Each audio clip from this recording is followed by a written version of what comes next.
Thank you, Mr. Speaker. Thank you, Mr. Speaker. Mr. Speaker, there's an old saying that perfection leads to procrastination, leads to paralysis. Is this legislation that we're now considering, the Turzai Amendment, is it perfect? No. It contains a lot of provisions that I like and some that I don't. But can the hard-working taxpayers of Pennsylvania afford to let this government procrastinate any longer in getting our state out of the liquor business? Can the hard-working taxpayers of Pennsylvania afford to let 80 years of legislative paralysis keep our citizens trapped in an antiquated, archaic, expensive, state-run liquor monopoly? Mr. Speaker, no, we cannot. It's time to deliver economic freedom to the citizens of this Commonwealth. It's time to privatize the PLCB once and for all.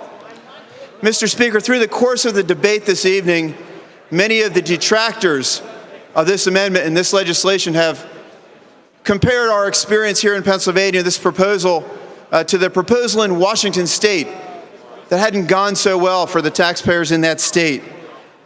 But Mr. Speaker, the conditions here in Pennsylvania, both economically and in a regulatory sense, are drastically different than those in Washington State. About the only similarity is that in Washington State, like in Pennsylvania, the citizens, by an overwhelming majority, wished to get the government out of the liquor business.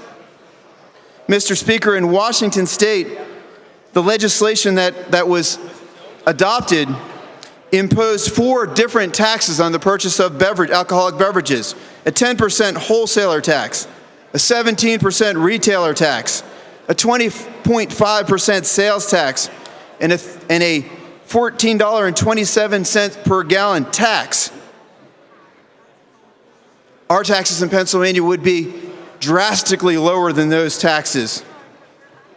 The private sector can't overcome a confiscatory tax environment, but the private sector can thrive when it's set free from the government constraint that we now face here in Pennsylvania. Mr. Speaker, in order to match what was done in Washington, we would have to impose a $35 to $50 per gallon tax on these beverages, when in fact in Pennsylvania what we are proposing, what we are discussing here tonight, is to impose merely an $11.50 tax on most spirits and an $8.25 tax on most wines to ensure revenue neutrality. Mr. Speaker, our citizens here in Pennsylvania have waited long enough. This legislation will unleash an economic sector that's been trapped for almost a century in the policies of prohibition. Passing this legislation will bring about new jobs, new opportunities, and new investments for the consumers and citizens of Pennsylvania. Thank you, Mr. Speaker. I urge a yes vote on this amendment.